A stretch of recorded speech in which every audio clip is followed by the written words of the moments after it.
Olisi kiva, jos täällä Ilomantsissa joku paikka, missä voisi hengailla kavereiden kanssa. Niinpä, ei ole kiva täällä kylillä vaan hillu kaikki illat.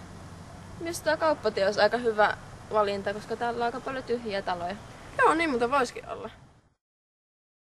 Muutosta ei ole edelleenkään tapahtunut, eikä nuorilla ole mitään ajanviettopaikkaa. Ja tässä olisi yksi hyvä potentiaalinen esimerkki sille.